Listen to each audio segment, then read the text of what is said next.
ابو عبداللہ آہستہ آہستہ پیچ در پیچ سیڑھیوں میں سے گزرتا ہوا اوپر پہنچا۔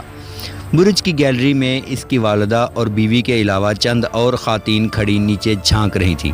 مظاہرین کی چیخو پکار کے باعث کسی کو ابو عبداللہ کے پاؤں کی آہٹ سنائی نہ دی۔ وہ کچھ دیر گنبد کے نیچے خاموش کھڑا رہا۔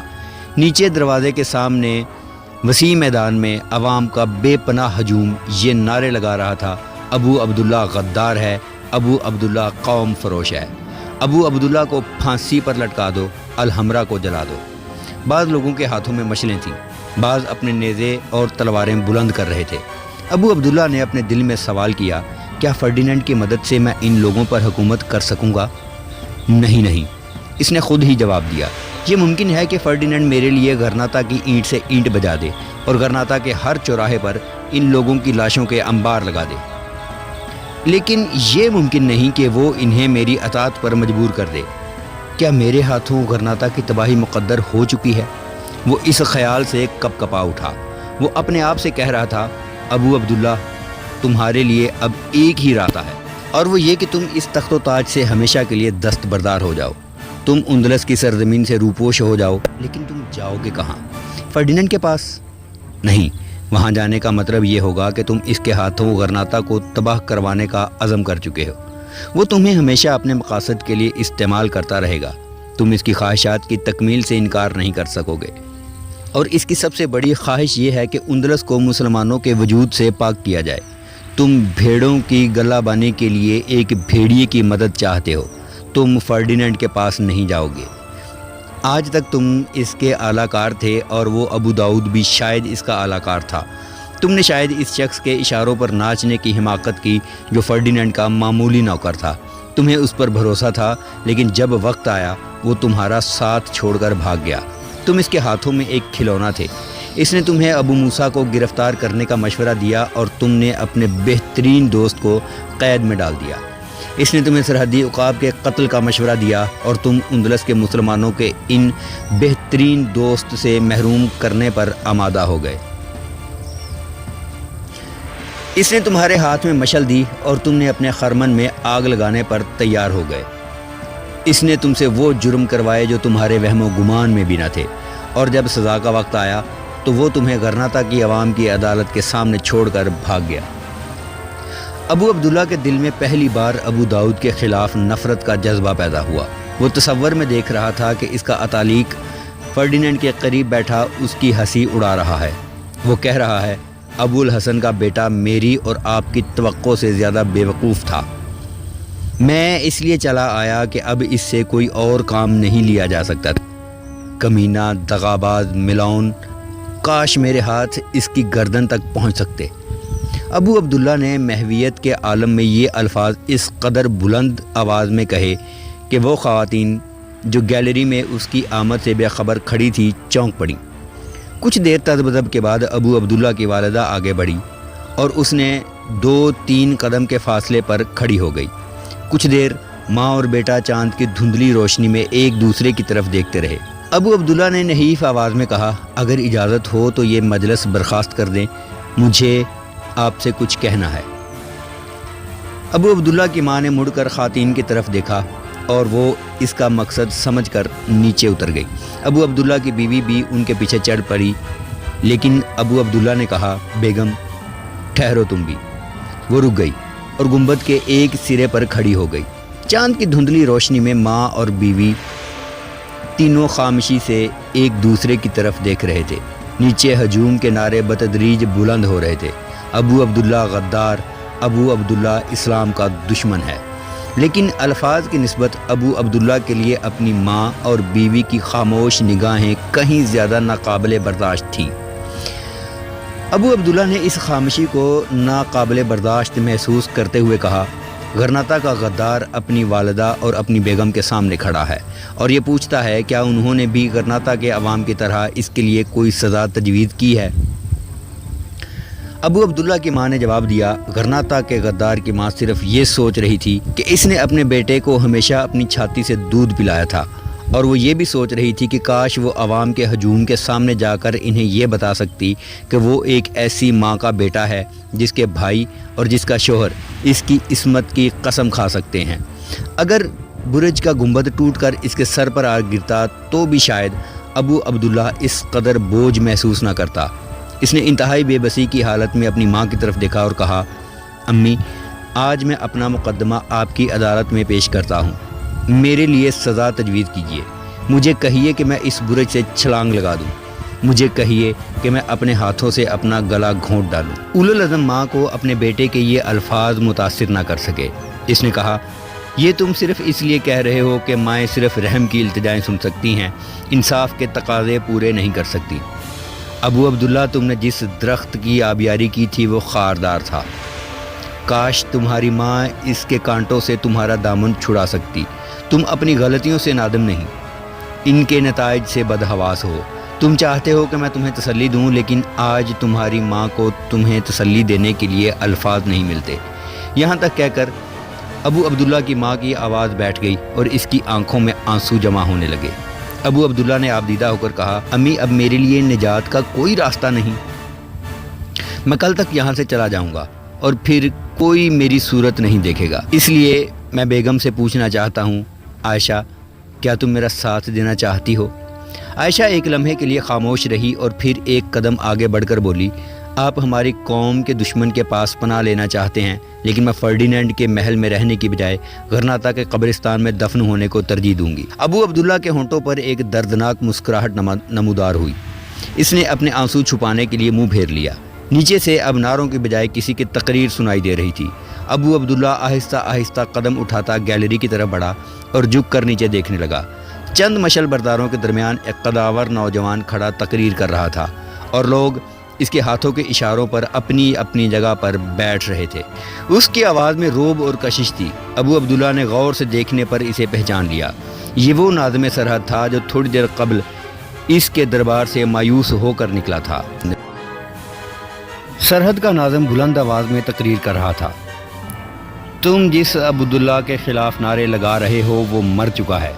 وہ اس دن مر چکا تھا جب اس نے اپنے باپ سے غداری کر کے غرناطہ کے تخت و تاج پر قبضہ کیا تھا۔ میں اس کی لاش دیکھ کر آیا ہوں۔ تمہارے نعرے اس کی زندگی میں حرارت پیدا نہیں کر سکتے۔ ایک مردہ لاش کو چابک رسید کرنے سے کوئی فائدہ نہیں۔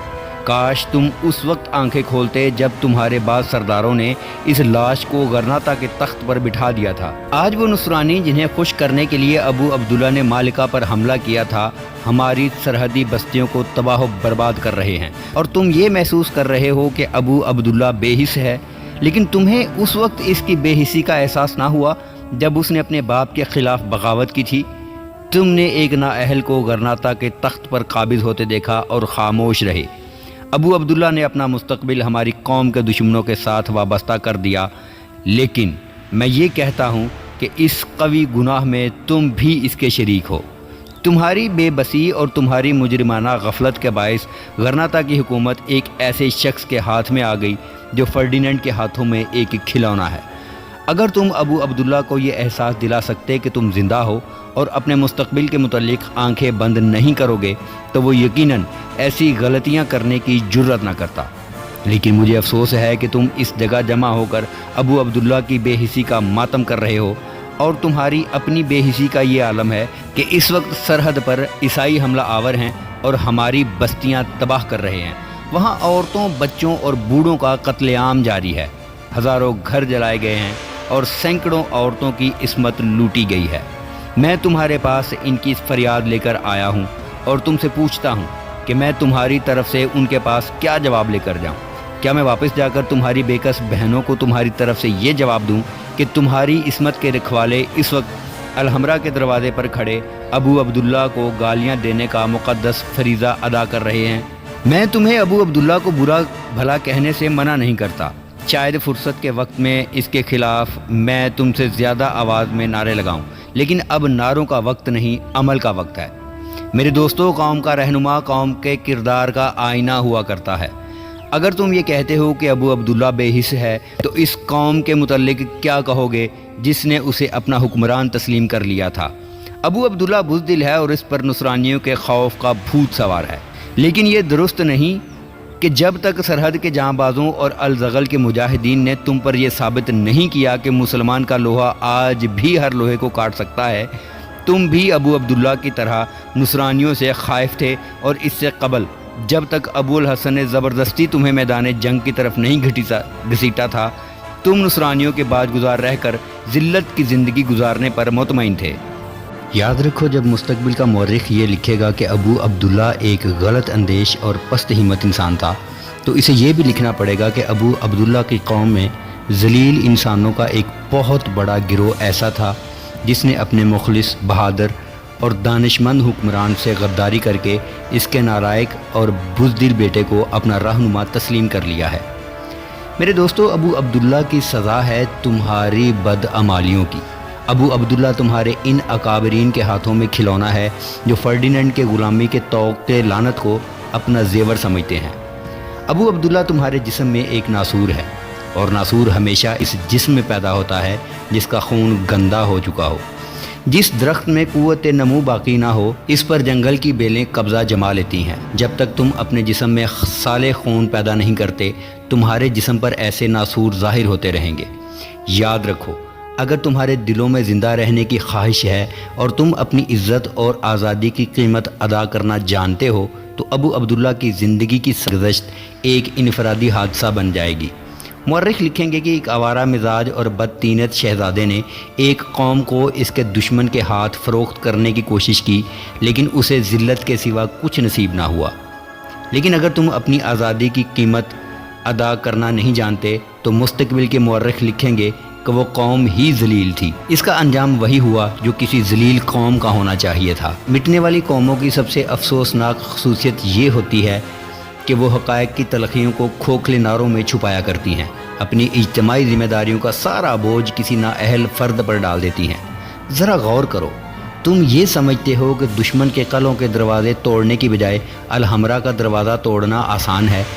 تم یہاں اس لیے جمع نہیں ہوئے کہ تمہارا اس جگہ جمع ہونا ضروری تھا، بلکہ تم یہاں اس لیے جمع ہو کہ دشمن کے مقابلہ میں جنگ کی تکلیفیں اٹھانے کی بجائے تم یہاں کھڑے ہو کر شور مچانا آسان ہے۔ اور یہ بات ابو عبداللہ کو بھی معلوم ہے کہ یہاں چند نعرے لگانے کے بعد تمہارا جوش و خروش ٹھنڈا ہو جائے گا اور تم اپنے گھروں کو واپس لوٹ جاؤ گے۔ وہ جانتا ہے کہ تم وہ سیلاب نہیں جو اپنے سامنے آنے والی رکاوٹوں کو خس و خاشاک کی طرح بڑھا کر لے جانا چاہتی ہیں۔ وہ یہ بھی سمجھتا ہے کہ تمہاری مثال جوہڑ کے پانی کی سی ہے جس میں پتھر پھینکنے سے ایک ہلکی سی موج پیدا ہوتی ہے اور تھوڑی دیر کے بعد وہی موت کا سکوت طاری ہو جاتا ہے۔ میں یہ نہیں کہتا کہ ابو عبداللہ کے خلاف نعرے نہ لگاؤ، لیکن یہ بھی تو دیکھو کہ اس وقت تمہارے گھر جل رہے ہیں، تمہاری بہنوں اور بیٹیوں کی عصمتیں لٹ رہی ہیں، اور وہ یہ پوچھ رہی ہیں کہ کیا تم اس قوم کے بیٹے ہو جو انسانیت کے محافظ بن کر اٹھتی تھی؟ کیا تم ہی وہ غیرت مند ہو جن کی تلواریں ظلم کے ہاتھ کاٹنے کے لیے بلند ہوتی تھیں؟ تمہاری مائیں یہ سوال کرتی ہیں کہ جوان مرد بیٹے کہاں ہیں؟ تمہاری بہنیں یہ سوال کرتی ہیں کہ اس وقت جب ظلم کے ہاتھ ہماری عصمت کی طرف بڑھ رہے تھے، ہمارے غیور بھائی کہاں ہیں؟ اور تمہارے بوڑھے یہ پوچھتے ہیں کہ ہمارے سفید داڑھیوں کی لاج رکھنے والوں کو کیا ہو گیا؟ کیا میں ان کے پاس تمہاری طرف سے یہ جواب لے جاؤں کہ تمہاری عزت، آزادی اور عصمت کے نگہبان اس وقت تمہارے نالائق حکمران کے خلاف نعرے لگانے میں مصروف ہیں اور انہیں تمہاری طرف توجہ دینے کی فرصت نہیں؟ خاموش کیوں ہو گئے؟ بولو، جواب دو۔ ایک نوجوان جذبات سے مغلوب ہو کر آگے بڑھا اور اس نے مقرر کے قریب پہنچ کر بلند آواز میں کہا، آپ میدان کی طرف رہنمائی کریں، ہم میں سے کوئی ایسا بے غیرت نہیں جو آپ کا ساتھ دینے کے لیے تیار نہ ہو۔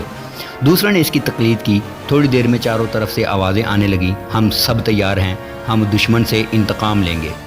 سرحد کے ناظم کا نام ابو محسن تھا۔ اس سے قبل اسے کبھی اس بات کا احساس نہ ہوا تھا کہ اس کی زبان میں اس قدر تاثیر ہے۔ لوگوں کا جوش و خروش دیکھ کر اس نے ہاتھ اٹھائے اور آسمان کی طرف دیکھنے لگا۔ لوگوں کو اپنے الفاظ سے مسحور کرنے والا مقرر تھوڑی دیر خاموش کھڑا رہا۔ اس کی آنکھوں میں تشکر کے آنسو جمع ہو رہے تھے، اس کے ہونٹ کانپ رہے تھے۔ وہ انتہائی کوشش کے بعد فقط یہ کہہ سکا، میرے اللہ میری قوم کو فتح دے۔ تھوڑی دیر کے بعد ابو محسن پھر سنبھل چکا تھا۔ اس نے عوام سے مخاطب ہو کر کہا، تم میں سے جو مسلح ہیں وہ قطاریں باندھ کر کھڑے ہو جائیں، جو مسلح نہیں وہ فوراً اپنے ہتھیار لے کر یہاں پہنچ جائیں۔ سر دست میں صرف نوجوانوں کو ترجیح دوں گا، جو بڑی عمر کے ہیں انہیں ضرورت کے وقت بلایا جائے گا۔ آپ وقت ضائع نہ کریں، ہمیں بہت جلد کوچ کرنا ہے۔